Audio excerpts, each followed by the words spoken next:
नमस्कार दोस्तों, आप देख रहे हैं संस्कृति टीवी। विभिन्न वैज्ञानिक शोध से ये साबित हो चुका है कि पूजा के समय उपयोग किए जाने वाले वाद्य यंत्रों से निकलने वाली ध्वनि से वातावरण शुद्ध होता है, कीटाणु समाप्त होते हैं और उस परिवेश में सकारात्मक ऊर्जा भर जाती है। भारतीय के साथ साथ पाश्चात्य वास्तु और फेंग शुई में भी विभिन्न प्रकार के वाद्य यंत्रों का प्रयोग घर में सकारात्मक प्रभाव पैदा करने के लिए किया जाता है। आगे जानिए ऐसे कौन कौन से वाद्य यंत्र हैं जो सकारात्मक माहौल बनाते हैं। बांसुरी। भगवान कृष्ण की प्रिय बांसुरी आधुनिक वास्तु और फेंग शुई का एक प्रमुख भाग है। घर में नियमित रूप से कुछ देर बांसुरी बजाई जाए तो इससे नकारात्मक ऊर्जा दूर होती है।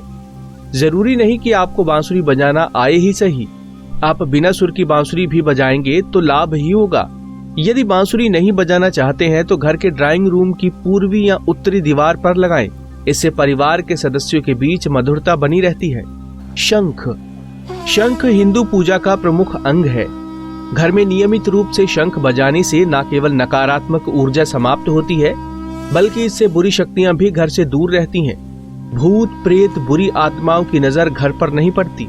शंख बजाने से शत्रुओं का नाश होता है।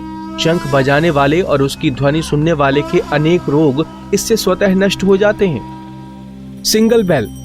ये एक प्रकार की चाइनीज बेल होती है। चीन और तिब्बत के मंदिरों में आपने देखी होगी कुछ आकृतियां बनी हुई बड़ी बड़ी घंटियां लगी होती हैं। घर में ऐसी छोटे आकार की घंटी लगाना चाहिए। इसे आप डोरबेल के तौर पर भी इस्तेमाल कर सकते हैं। घर के मुख्य द्वार के बाहर इस तरह की बेल लगाएं। जब कोई मेहमान आएगा तो आपको बुलाने के लिए उसी घंटी को बजाएगा।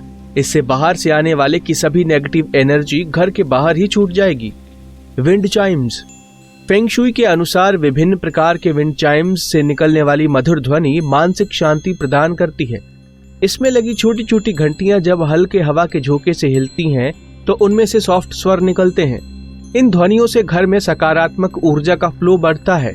ध्यान रहे, विंड चाइम्स कर्कश ध्वनि वाली या बड़ी बड़ी घंटियों वाली बिल्कुल ना हो। इसे पूर्वी या उत्तरी खिड़की में लगाना चाहिए।